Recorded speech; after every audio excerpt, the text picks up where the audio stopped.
कि कांग्रेस के जो सेशन है कब कब हुए हैं, किन किन प्लेसेस पे हुए हैं, कौन उनके प्रेसिडेंट बने हैं, और जब ये सेशन होंगे तो उसके क्या होंगे, कुछ महत्वपूर्ण तथ्य भी होंगे, तो उनको करने का प्रयास करते हैं। ठीक है, तो चलिए शुरू करते हैं। पहला है क्योंकि कांग्रेस का जो पहला सेशन होगा वो कब होगा, 1885 में। जगह जो रहेगी वो रहेगी हमारे पास बॉम्बे, आज का इसको क्या बोला जाता है, मुंबई बोला जाता है। और इसके जो पहले प्रेसिडेंट बनेंगे, पहले अध्यक्ष बनेंगे, उनका नाम होगा WC बनर्जी, या इनको बोला जाता है व्योमेश चंद्र बनर्जी। ठीक है, तो ये रहेंगे। ठीक है, कहाँ हुई थी तो आप लोग ही बताएंगे उस कॉलेज का क्या नाम है। संस्कृत कॉलेज है, उसका नाम आप लोग कृपया करके कमेंट बॉक्स में जरूर लिखें। ठीक है, पहली बैठक में कितने सदस्यों ने भाग लिया था, तो कितने सदस्य आए थे टोटल उसमें 72, जिसमें कोई भी महिला शामिल नहीं थी। तो ध्यान रख लेना, इसमें सिर्फ और सिर्फ पुरुष ही हमारे क्या थे, शामिल थे। ठीक है, नेक्स्ट देखिए, अब मैंने बताया था कि एक साल में, ठीक है, कांग्रेस का एक ही सेशन होगा। अगर स्पेशल सेशन की आवश्यकता पड़ती है तो स्पेशल सेशन करवाया जा सकता है। ठीक है, इसके अलावा हमने और भी क्या देखा था कि जहाँ पर सत्र आयोजित करवाया जाएगा, ठीक है, तो इसका जो हेड होगा वो इस रीजन का नहीं होगा, किसी और रीजन से होगा। तो इसके कुछ की पॉइंट थे वो हमने स्टार्टिंग में पढ़ लिए थे जब कांग्रेस की फॉर्मेशन हमने पढ़ी थी 1885 के आसपास। ठीक है, अब देखिए फिर अगले साल कांग्रेस का सेशन होता है 86 में। ठीक है, जगह आएगी हमारे पास कलकत्ता, और अध्यक्ष बनेंगे डीवीएन। अब आप लोगों को समझ आ गया होगा, दादा भाई नेहरू। ठीक है, तो इसमें क्या हुआ था, INC और इंडियन एसोसिएशन का क्या हो गया था, मर्ज हो गया था। ठीक है, बस इतना पॉइंट याद रख लेना कि दूसरा जो अधिवेशन है कलकत्ता में दादा भाई नेहरू की अध्यक्षता में होगा, और उसमें क्या हुआ था, INC और इंडियन एसोसिएशन के बीच में क्या हो गया था, मर्जर हो गया था, मतलब वो दोनों पार्टियां एक हो गई थी। ठीक है, फिर 1887 में अगला सेशन होगा इसका, कहाँ पर, मद्रास में। ठीक है, व्यक्ति का नाम जरूर याद रखना क्योंकि जो येलो मार्क किया है ये एग्जाम में आए हुए हैं। ठीक है, तो इसके जो अध्यक्ष हैं वो उनका नाम है सैयद बदरुद्दीन तैयब जी, और यही जो बनेंगे, क्या बनेंगे, फर्स्ट मुस्लिम प्रेसिडेंट किसके, INC के।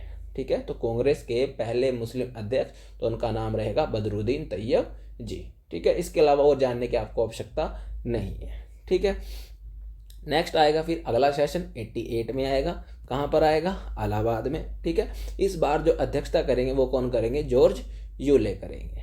ठीक है, तो जॉर्ज यूले ही बनेंगे क्या, फर्स्ट ब्रिटिश प्रेसिडेंट किसके, INC के। तो कांग्रेस के पहले अंग्रेज अध्यक्ष, तो उनका नाम रहेगा क्या, जॉर्ज यूले। देखो संस्थापक का नाम क्या रहेगा, AO ह्यूम, वो भी कौन है, रिटायर्ड सिविल ऑफिसर है। ठीक है, उसके बाद जो दूसरे अंग्रेज आएंगे INC से संबंधित, उनका नाम रहेगा जॉर्ज यूले। ठीक है, जब हम पूरे पढ़ लेंगे तो कम से कम आपको 5 ब्रिटिश हो जाएंगे इनफैक्ट।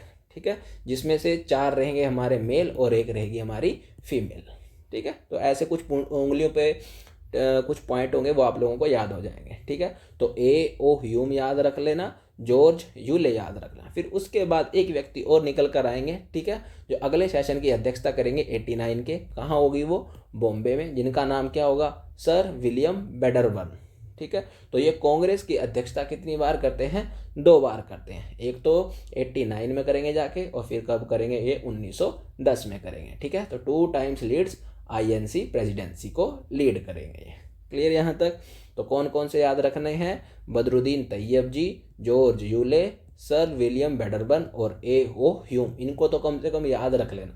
ठीक है, क्योंकि एग्जामिनर के ये ऐसे नाम जो हैं ब्रिटिश नाम फेवरेट हैं ये। ठीक, उसके बाद अगला सेशन, ये डबल स्टार मार्क आप लोग अपने रेड पेंसिल्स को हाईलाइट कर लेना। ठीक है, तो 96 ऐड करना है यहाँ पर, मैंने गलती होगी मेरे से। ठीक है, तो 1896 आएगा यहाँ पर। ठीक है, कलकत्ता में होगा अधिवेशन ये, और इसकी जो अध्यक्षता करेंगे वो करेंगे रहीमतुल्ला सयानी। ठीक है, रहीमतुल्ला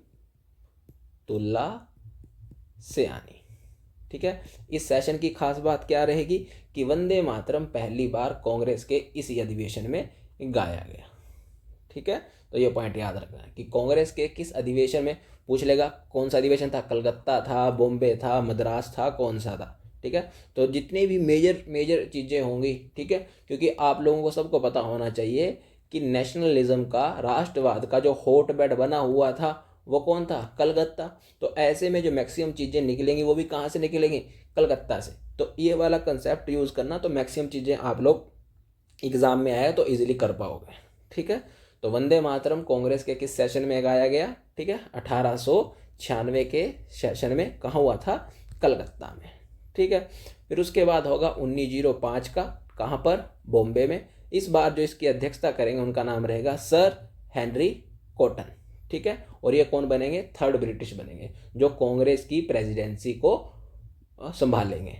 ठीक है, तो कितने व्यक्ति हो गए अब हमारे पास? वो 4 व्यक्ति हो गए। कौन कौन से? ए ओ ह्यूम तो संस्थापक हैं, प्रेसिडेंट नहीं बनते हैं ये। ठीक है, फिर जॉर्ज यूले, सर विलियम बेडरबर्न, और फिर तीसरे निकल कर आएंगे सर हेनरी कॉटनबर्ग। ठीक है, तो यहाँ से क्वेश्चन पूछ लेगा वो, मैच द फॉलोइंग, निम्नलिखित में से ओड छांटिए, विषम छांटिए कौन सा? तो किसको छांटोगे?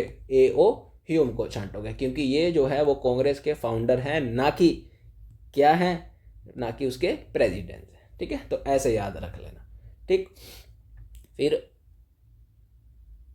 सॉरी यहाँ 1904 करना है इसमें। ठीक है, 4 कर लेना है इसको। ठीक है, सॉरी फॉर मिस्टेक, 2 मिस्टेक हो गई, उनको करेक्ट कर लेना। ठीक है, एक यहाँ हो रखी है और एक यहाँ पर हो रखी है, इन दोनों को करेक्ट कर लेना कृपया करके। सॉरी फॉर दैट, पर मैं PDF में इसको सही कर दूंगा। ठीक, फिर उसके बाद आता है 1905 का बनारस अधिवेशन, जिसकी अध्यक्षता करेंगे GKG। ठीक है, गोपाल कृष्ण गोखले। ठीक है, बताइए ये किस प्रकार के लीडर थे? ठीक है, एक्सट्रीमिस्ट थे या फिर मॉडरेट थे? ठीक है, तो ये किस प्रकार के लीडर थे? हमारे मॉडरेट लीडर थे। ठीक है, तो ये जो होगा किसको लॉन्च करेंगे? ये स्वदेशी मूवमेंट को क्या करेंगे? लॉन्च करेंगे। ठीक है, स्वदेशी। ठीक है, जो हमारा क्या होगा इस समय बंगाल विभाजन जो हो रहा था उसके अगेंस्ट ये क्या लॉन्च करेंगे? हमारा स्वदेशी मूवमेंट लॉन्च करेंगे, और ब्रिटिश वस्तुओं का क्या करेंगे? बहिष्कार करेंगे। ठीक है, तो इतना याद रख लेना कि कांग्रेस के किस सेशन में स्वदेशी मूवमेंट जो है उसको अपनाने की बात की गई थी। ठीक है, फिर 1906 का कलकत्ता अधिवेशन, अध्यक्षता करेंगे दादा भाई नेहरूजी। ठीक है, और इसमें ध्यान रख लेना, पहली बार हाईलाइट कर लेना ये वाला पॉइंट। ठीक है, क्या कि पहली बार स्वराज शब्द का क्या किया गया था? इस्तेमाल किया गया था। स्वराज शब्द का क्या मतलब? डोमिनियन। ठीक है, डोमिनियन स्टेटस मतलब वही 3 चीज़ें सिर्फ और सिर्फ ब्रिटिश के हाथ में रहेंगी, और बाकी सारी की सारी किसके पास चली जाएंगी? वो इंडियंस के हाथ में दी जाएगी। बस सारा स्ट्रगल जो है वो इसी चीज़ को लेकर होगा। ठीक है, कि भारतीयों की जो मांग होगी वो किसकी मांग होगी? स्वराज की मांग होगी। ठीक है, फिर 1907 का फेमस सेशन है। ठीक है, किसके लिए है? कि कांग्रेस क्या हो गई थी? इसमें स्प्लिट हो गई थी, कांग्रेस 2 भागों में टूट गई थी। कौन कौन से? गरम दल और नरम दल। कहाँ हुआ था ये? सूरत में। जिसके आएंगे अध्यक्ष, जिसके चुना जाएगा उनका नाम रहेगा रास बिहारी घोष। ध्यान रख लेना, बोस नहीं, क्योंकि बोस तो इस समय कहाँ पड़े हैं? बोस होंगे अभी दिल्ली में ही। ठीक है, जो कैसे होंगे? लेकिन वो क्रांतिकारी होंगे। फिर यही कहाँ चले जाएंगे भागकर? दिल्ली षड्यंत्र होगा, दिल्ली षड्यंत्र के बाद ये कहाँ चले जाएंगे? जापान चले जाएंगे, और वहाँ जाकर फिर ये क्या बनाएंगे? इंडियन नेशनल आर्मी बनाएंगे। ठीक है, लेकिन ये कौन है? ये घोष हैं, और वो कौन है? वो बोस हैं। तो ध्यान रखना, बोस जो है वो खूंखार आदमी है, बस ऐसे याद रख लेना। ठीक है, और घोष जो है वो शांत है, मॉडरेट है, और कुछ नहीं है। ठीक है, तो सूरत अधिवेशन किसके लिए फेमस है? कांग्रेस के विभाजन के लिए। कांग्रेस का जो है विभाजन हो गया था गरम दल और नरम दल में। ठीक है, फिर 1911 का कलकत्ता अधिवेशन, जिसकी अध्यक्षता करते हैं बिशन नारायण धर। ठीक है, फेमस है ये सेशन किसके लिए? कि जन गण मन पहली बार कांग्रेस के इसी सेशन के दौरान गाया गया था। क्लियर यहाँ तक? नेक्स्ट देखिए, अगला है 1916 का लखनऊ अधिवेशन, जिसकी अध्यक्षता करेंगे अंबिका चरण मजूमदार। ठीक है, अंबिका चरण मजूमदार। ठीक है, और इसी दौरान जो क्या होगा? लखनऊ पैक्ट साइन किया जाएगा। किस किस के बीच में? INC के बीच में और मुस्लिम लीग के बीच में, जिसमें जो महत्वपूर्ण भूमिका निभाई थी 2 व्यक्तियों ने, उनके नाम क्या थे? लाला लाजपत राय और एनी बेसेंट। ठीक है, फिर एनी बेसेंट की भाई ये क्रेडिट दिया जाता है कि 2 पॉलिटिकल पार्टी के बीच में समझौता करवाया। फिर इसी के चलते इन्हें अगले साल ही 1917 में कलकत्ता सेशन में इनको क्या बना दिया जाता है? प्रेसिडेंट बनाया जाता है। किसका? INC का। फिर एक पॉइंट याद रखना इनके बारे में, क्या? फर्स्ट फीमेल प्रेसिडेंट INC की। ठीक है, वो कौन बनती हैं? वो एनी बेसेंट ही बनती है। क्लियर यहाँ तक? नेक्स्ट देखिए फिर 1919 का अमृतसर वाला सेशन, क्योंकि 1919 में 13 अप्रैल 1919 में जलियांवाला बाग हत्याकांड हो गया था, ठीक है। और सेशन ये कब होगा, दिसंबर में होगा। तो इसकी अध्यक्षता करेंगे मोतीलाल नेहरू। तो इसमें क्या होगा, जो जलियांवाला बाग हत्याकांड था, मैसेकर था, इसकी क्या करेंगे, आईएनसी आलोचना करेंगे, ठीक है, उसको क्रिटिसाइज करने का कार्य करेंगे। क्लियर यहाँ तक, ठीक है। तो यहाँ तक जितने भी मेजर सेशन है उनको उंगलियों पे याद रखना, व्यक्तियों के याद रखना कि कौन सा पहला है, कौन अंग्रेज पहला है, कितने अंग्रेज अब तक आ चुके हैं, कितनी अंग्रेज महिलाएं, ठीक है। तो देखो 4 तो पुरुष हो गए वो, और 1 क्या हो गई, महिला होगी, तो टोटल कितने हो गए, ये 5। तो क्वेश्चन यहाँ से पूछ सकता है कि बताइए कितने विदेशियों ने कांग्रेस की प्रेसिडेंसी को होल्ड किया है। तो प्रेसिडेंसी कितने ने की है, 4 ने, और 1 क्या है उसमें से, फाउंडर, ठीक, ऐसे याद रखना। नेक्स्ट आएगा हमारे पास फिर 1920 में आएगा स्पेशल सेशन कलकत्ता में, ठीक है।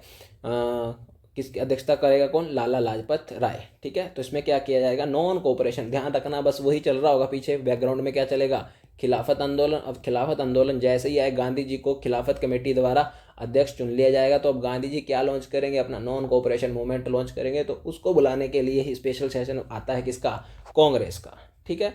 तो इसमें नॉन कोऑपरेशन मूवमेंट जो है उसका प्रपोजल क्या करा जाता है, इंट्रोड्यूस किया जाता है, जिसमें गांधी जी को अनुमति दी जाती है कि वो क्या करे, अब असहयोग आंदोलन शुरू करें, ठीक है। फिर 1920 में ही कांग्रेस का नागपुर सेशन, इसमें जो अध्यक्ष बनेंगे वो कौन बनेंगे, सी विजय राघव चारी बनेंगे। और इसी दौरान इसको एनसीएम को, नॉन कोऑपरेशन मूवमेंट को क्या मिल जाता है, मतलब इसको पारित कर दिया जाता है कांग्रेस के द्वारा। और साथ ही कांग्रेस का नया संविधान भी लिखा जाता है। ये भी हमने डिटेल में डिस्कस किया था, ठीक है, कि हर पार्टी का अपना ही क्या होता है, कॉन्स्टिट्यूशन होता है। एग्जाम्पल भी दिया था मैंने वर्तमान में, जैसे बीजेपी गवर्नमेंट का है, तो बीजेपी गवर्नमेंट का जो अगर प्रधानमंत्री है तो उसकी रिटायरमेंट एज इतनी होगी, मतलब वो जो है प्रधानमंत्री सिर्फ और सिर्फ एक सर्टेन आयु तक बन सकता है। लेकिन क्या उसको चेंज नहीं किया जा सकता, बिल्कुल चेंज किया जा सकता है, वो हमने डिस्कस कर लिया है, ठीक है। तो यहाँ तक हमारा हो गया 1920 तक। नेक्स्ट है 1922 का गया अधिवेशन, जिसके जो लीडर रहेंगे वो कौन रहेंगे, चित्तरंजन दास रहेंगे, ठीक है। तो गांधी जी जब 1922 में असहयोग आंदोलन वापस ले लेंगे तो गांधी जी से नाराज हो जाएंगे 2 व्यक्ति, कौन कौन, मोतीलाल नेहरू और चित्तरंजन दास। फिर ये क्या कर लेते हैं, अपनी ही एक अलग पार्टी बना लेते हैं, जिसका नाम क्या था, स्वराज पार्टी। क्लियर। तो ये वाला मतलब यहाँ तक हमारा सारे का सारा क्या हो गया, खत्म हो गया, ठीक है।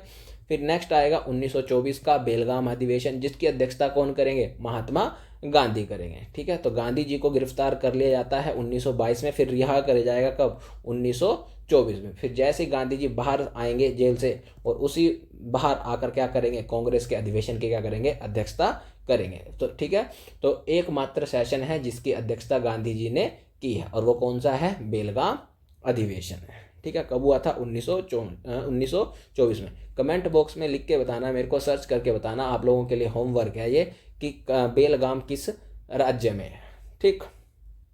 फिर 1925 का कानपुर अधिवेशन, जिसकी अध्यक्षता कौन करेंगी, सरोजनी नायडू करेंगी, ठीक है। और ये कौन है, फर्स्ट इंडियन फीमेल, ठीक है, प्रेसिडेंट ऑफ आईएनसी, ठीक है, कि कांग्रेस की पहली भारतीय महिला अध्यक्ष, ठीक है, उनका नाम क्या है, सरोजनी नायडू। और एक पॉइंट और ऐड कर लेना कि दूसरी महिला जो बनी है वो भी कौन बनी है, सरोजनी नायडू, लेकिन पहली क्या रहेगी, ये भारतीय महिला रहेगी। क्लियर।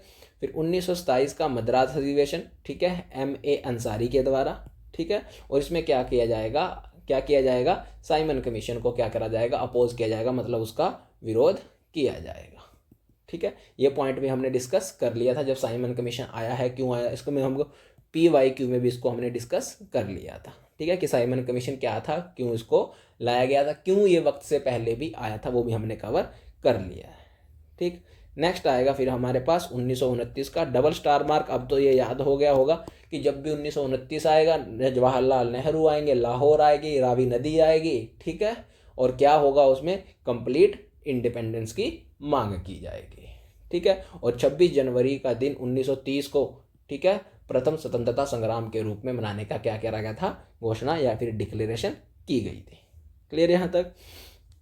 फिर नेक्स्ट आएगा 1931 का कराची अधिवेशन, जिसकी अध्यक्षता करेंगे सरदार पटेल, और इसमें होगा गांधी इरविन समझौता। इस समझौते के बाद ही, ठीक है, मतलब इस समझौते को कांग्रेस ने क्या कर दिया था, अप्रूव्ड कर दिया था। इसके बाद ही कांग्रेस ने सेकंड राउंड टेबल कॉन्फ्रेंस में क्या लिया था, हिस्सा लिया था। क्लियर।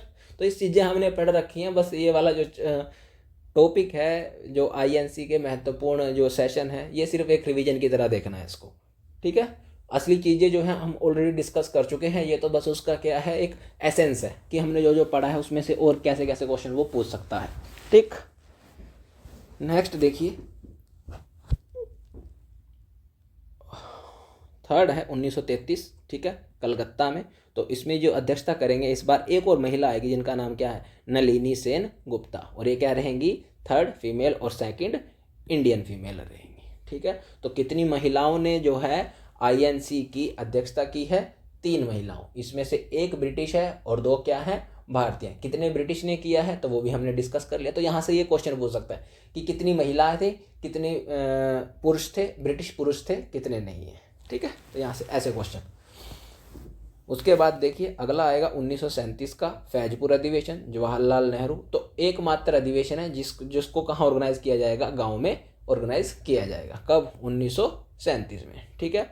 क्योंकि आपको पता है फिर 1937 में प्रोविंशियल इलेक्शन होते हैं, फिर सरकारें चलेंगी कब तक, 1939 तक। ठीक है। तो गांव गांव जाकर कांग्रेस जो है, मतलब गांव में जाती है, फिर वहां पर बोलती है कि हमें जो है वो प्रोविंशियल इलेक्शन में क्या लड़ना चाहिए, भाग लेना चाहिए। फिर उसके बाद ही सरकारें बनती हैं तब कहीं जाके। ठीक। फिर 1938 और 1939 ये 2 सेशन एक साथ पढ़ेंगे। ठीक है, हरिपुरा और त्रिपुरी। इसमें जो लीडर चुने जाते हैं वो कौन चुने जाते हैं, नेताजी सुभाष चंद्र बोस। ठीक है। लेकिन कांग्रेस की एक खास बात थी कि किसी भी व्यक्ति को एक साथ 2 बार नहीं चुना जा सकता। ठीक है। तो जो नेक्स्ट वाला था 1939 वाला त्रिपुरी में हुआ था, उसमें सुभाष चंद्र बोस ने किसे हराया था, तो पिटाभी सीता रमैया को हराया था। ठीक है, डिफीट किया था। लेकिन बाद में उन्होंने क्या कर दिया था, रिजाइन कर दिया था। किससे, आईएनसी। मतलब अब जो है मतभेद पैदा हो गए थे किस किस के बीच में, महात्मा गांधी और थोड़े सुभाष चंद्र बोस में। ठीक है। मतभेद वैचारिक मतभेद है, वैसे मतभेद नहीं है कि मुंह फुला के बैठ गए। ठीक है, विचारों की लड़ाई है, वैसे पर्सनल दुश्मन नहीं थे दोनों एक दूसरे के। ठीक है। फिर इसके बाद ही नेताजी सुभाष चंद्र बोस जो है वो अपनी ही एक पार्टी बनाते हैं जिसका नाम क्या था, फॉरवर्ड ब्लॉक की क्या करते हैं, वो स्थापना करते हैं। क्लियर यहाँ तक। तो ये भी ध्यान रख लेना कि 1939 में जो सेशन हुआ था कहाँ हुआ था, अध्यक्षता किसने की थी और फॉरवर्ड ब्लॉक की स्थापना किसने की थी। ठीक है। फिर 1940 में होगा हमारे पास रामगढ़ सेशन, जिसमें जो होंगे वो अब्दुल कलाम आज़ाद। ठीक है, क्या करेंगे ये, अध्यक्षता करेंगे। ठीक है, longest serving president of INC. क्यों, क्योंकि 1940 से लेकर 1945 तक, जब तक वर्ल्ड वॉर सेकंड चलता रहा, ठीक है, कांग्रेस के किसी भी सेशन का आयोजन नहीं हुआ। इसीलिए जो 1942 में हम क्विट इंडिया मूवमेंट पढ़ते हैं उसको अप्रूव्ड किसने किया था, ठीक है, एक कमेटी ने किया था, कांग्रेस की कमेटी ने। ठीक है, तो इसीलिए ध्यान रखना कोई सेशन आयोजित नहीं करवाया गया था, सिर्फ उस कमेटी के द्वारा ही अप्रूवल मिला था। ठीक है, और इनको ही बोला जाता है कि आईएनसी के सबसे यंगेस्ट प्रेसिडेंट यही है। ठीक है, अब्दुल कलाम आज़ाद। ठीक, और जो लास्ट रहेगा 1946 में मेरठ सेशन। ठीक है, आचार्य जेवी कृपलानी, और यही रहेंगे। ठीक है, कांग्रेस के प्रेसिडेंट कब, जब हम क्या हो गए, स्वतंत्रता हमने प्राप्त की थी। ठीक है, तो हमने सिर्फ और सिर्फ क्या देखा जाएगा कि 1885 से लेकर 1947 तक का ही हमने पढ़ना। इसके बाद से 1947 से लेकर वर्तमान के सेशन 2025 तक, अभी दिसंबर में होगा आईएनसी का एक सेशन। ठीक है, तो हमने ये नहीं पढ़ना क्योंकि ये हमारे काम के नहीं है। ठीक है, अगर कोई पूछ भी लेगा कि पोस्ट इंडिपेंडेंस की आज़ादी के बाद जो है कितनी महिलाओं ने आईएनसी की गद्दी संभाली है, तो 2 ही महिलाएं आएंगी। कौन कौन सी, एक आएगी हमारी इंदिरा गांधी और एक आएगी हमारी सोनिया गांधी, अभी तक बस। तो टोटल कितनी महिलाएं होंगी, 3 ऊपर थी, 2 और आ गई, तो महिलाएं भी कितनी होगी, टोटल 5 हो गई। क्लियर, बस इतना ही पढ़ना। अब अगर नेक्स्ट लेक्चर लूँगा मैं तो मैं आप लोगों को बता दूंगा कि governor general of Bengal, governor general of India, viceroy of India, तो उनके बारे में एक छोटा सा टेबल आएगा, उसको डिस्कस